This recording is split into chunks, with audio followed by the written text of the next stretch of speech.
जो रूट बहुत करीब हैं सचिन तेंदुलकर का मोस्ट टेस्ट रन्स का जो रिकॉर्ड था सचिन तेंदुलकर के पास उसको तोड़ने में। और मुझे मोस्ट प्रोबेबली जो लगता है वो जो रूट तोड़ देंगे अब सचिन तेंदुलकर का रिकॉर्ड। अगर हम इस टेस्ट मैच में बात करें तो इस टेस्ट मैच में जो रूट ने 3 बैट्समैन के रिकॉर्ड तोड़े हैं। अगर वो बात करें किन किन के हैं तो रिकी पॉन्टिंग, ठीक है, रिकी पॉन्टिंग का रिकॉर्ड तोड़ा है, जैक कैलिस का रिकॉर्ड तोड़ा है, और राहुल द्रविड़ का रिकॉर्ड जो है वो जो रूट ने इसी टेस्ट मैच में तोड़ दिया है। ठीक है, अगर हम बात करें most test run as a batter, ठीक है, वो सबसे पहले जिनका नाम आता है वो आता है जी सचिन तेंदुलकर का, जिन्होंने 15,921 रन बनाए हैं। सचिन तेंदुलकर अभी टॉप ऑफ द लिस्ट हैं जिन्होंने सबसे ज़्यादा टेस्ट रन बनाए हैं। सेकंड नंबर पे ऑब्वियसली अब जो रूट आ चुके हैं जिन्होंने 13,409 रन बनाए हैं। ठीक है, थर्ड पे हमारे पास रिकी पॉन्टिंग है। ठीक है, फिर उन जिन्होंने 13,289 रन बनाए, और फिफ्थ पे राहुल द्रविड़ हैं जिन्होंने 13,288 रन बनाए।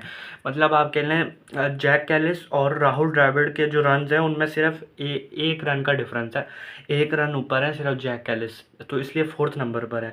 ठीक है, अगर हम जो रूट की एज की बात करें तो 35 है। अच्छा, एक और जो रिकॉर्ड है ना जो रूट के पास, वो देखिएगा आप। ठीक है, he holds the record for most as 50s in England. उनके पास मोस्ट एज 50s हैं एज अ प्लेयर। ठीक है, इंग्लैंड में, और उन्होंने सबसे ज़्यादा 50s लगाई हुई हैं। अगर हम बात करें कितनी लगाई हुई हैं तो 33 उनके पास 50s हैं, और अबव 50 उन्होंने 50 प्लस स्कोर 66 दफ़ा किया हुआ है। तो ये जो रूट का रिकॉर्ड है जो उनके पास है। अगर हम जो रूट की एवरेजेस की बात करें उनकी टीम के अगेंस्ट, न्यूजीलैंड के अगेंस्ट उनकी 21 मैचेस में उन्होंने उनके 53.47 की एवरेज है। 53 की आप समझ लें एवरेज है न्यूजीलैंड के अगेंस्ट। ठीक है, पाकिस्तान के अगेंस्ट 18 मैचेस खेले और 53.11 की एवरेज है। वही 53 की एवरेज हो गई, मतलब न्यूजीलैंड और पाकिस्तान के अगेंस्ट जो रूट की 53 की एवरेज है। अगर हम साउथ अफ्रीका की बात करें तो 15 मैचेस और 46.54 की एवरेज। ठीक है, 46-47 की एवरेज है, तो ये काफ़ी अच्छी एवरेज मानी जाती है टू बी ऑनेस्ट। तो न्यूजीलैंड, पाकिस्तान, साउथ अफ्रीका, तीन ऐसे आप कह लें ये हैं आप कह लें तीन ऐसी नेशंस हैं जिनकी जो रूट के सबसे ज़्यादा रन हैं। और टू बी ऑनेस्ट आप देखें सिर्फ 2000, अगर मैं राउंड ऑफ करके देखूं तो 2000 रन्स का फ़र्क रह गया बिटवीन सचिन तेंदुलकर रिकॉर्ड और जो रूट की रिकॉर्ड। जो रन्स हैं उनमें अगर हम बात करें तो अभी जो रूट की जो एज है वो 35 है। तो टू बी ऑनेस्ट मुझे लगता है अगर जो रूट जो है वो 2025 टू 2027 का जो WTC साइकिल है अगर वो पूरा खेल जाते हैं, ये टफ़ होगा। ये नहीं कि इजी होगा कि मतलब वो इसी साइकिल में पूरे कर देंगे, ये टफ़ होने वाला है।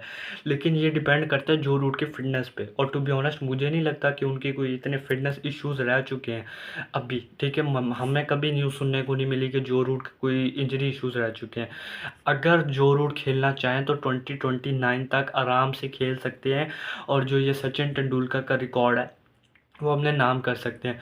टू बी ऑनेस्ट देखें मुझे जो लगता है जो रूट को इतना फ़र्क नहीं पड़ेगा कि वो सचिन तेंदुलकर का रिकॉर्ड तोड़ें या ना तोड़ें, क्योंकि जो स्टुअर्ट ब्रॉड है राइट आर्म फास्ट बॉलर, ठीक है, उन्होंने ये अभी इंडिया वर्सेस इंग्लैंड की वो सीरीज़ कवर कर रहे हैं एज अ कमेंटेटर। तो उन्होंने बताया जो रूट एक आप कह लें सेल्फलेस आदमी है बिल्कुल। उसको अगर वो जब भी सेंचुरी बनाता था ना, उन्होंने स्टुअर्ट ब्रॉड ने ये बात की जो रूट के बारे में, जब भी वो सेंचुरी या कोई माइलस्टोन अचीव करता था उसको इससे फ़र्क नहीं पड़ता था। उसको एट द एंड उसे ये फ़र्क पड़ता था कि यार मैंने टीम के लिए रन्स कंट्रीब्यूट करने हैं। और ये जो जिस प्लेयर में ये आ जाए ना कि यार मैंने टीम के लिए खेलना है, मैंने अपने आप को सेल्फलेस हो जाए जो प्लेयर, वो फिर एक लेगेसी छोड़ के जाता है, और वो फिर बच्चे उसको एडमायर करते हैं।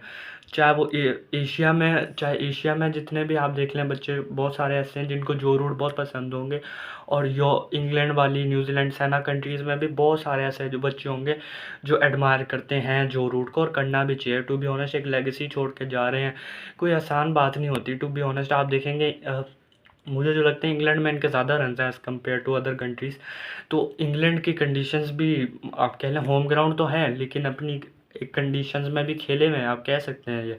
लेकिन इंग्लैंड की कंडीशंस कोई इजी नहीं होती। तो जो रूट ने उधर एक रन्स बनाए हैं, एक लेगेसी छोड़ के जा रहे हैं। और टू बी ऑनेस्ट अगर कोई फिटनेस के इश्यूज़ नहीं है, 2027 तक आप कह लें थोड़ा-सा मुश्किल हो सकता है कि आप 15 सचिन तेंदुलकर का रिकॉर्ड तोड़ें। लेकिन अगर 2029 तक आपकी कोई फ़िटनेस के इश्यूज़ नहीं है टू बी ऑनेस्ट, जो मुझे नज़र भी नहीं आ रहे। अगर आप इतने कैपेबल हैं, ठीक है, वक़्त के साथ-साथ आपकी थोड़ी-सी रिफ्लेक्सेस स्लो हो जाते हैं, आईसाइट वीक हो जाती है, तो वो इश्यूज़ आते हैं टू बी ऑनेस्ट। लेकिन अगर जो रूट इसके साथ डील कर लेते हैं, तो मुझे नहीं लगता कोई कि जो रूट को कोई रोक सकता है सचिन तेंदुलकर का रिकॉर्ड तोड़ने से। और टू बी ऑनेस्ट तोड़ना भी चाहिए। Records are meant to be broken, records बनते ही टूटने के लिए। और to be honest Sachin Tendulkar को भी इससे कोई फ़र्क नहीं पड़ेगा अगर कोई इतना ग्रेटेस्ट बैट्समैन जो रूट जैसा उनका कोई रिकॉर्ड तोड़े। तो बेस्ट विशेस जो रूट को भी। अभी उन्होंने सेंचुरी भी मारी है टेस्ट मैच में, और to be honest commanding position में अभी तो इंग्लैंड, ठीक है। आप कह लें अभी ये लंच हो गया और 2 आउट हो गए हैं एक स्कोर पे। तो टू बी ऑनेस्ट अभी इंग्लैंड बिल्कुल कमांडिंग पोजीशन में, और इंग्लैंड मोस्ट लाइकली बल्कि जीत भी जाए ये सीरीज़। और अनफॉर्चुनेटली इंडिया जो है ये सीरीज़ हार चुका है। बॉर्डर गवास्कर ट्रॉफ़ी भी, और अब मुझे लग रहा है एंडरसन तेंदुलकर ट्रॉफ़ी भी इंडिया के हाथों से निकल चुकी है। बाकी ये जो रूट का मैंने आपको सारे स्टैट्स बताए, इस पे आप अपनी कमेंट सेक्शन में ज़रूर बताइएगा। सी यू।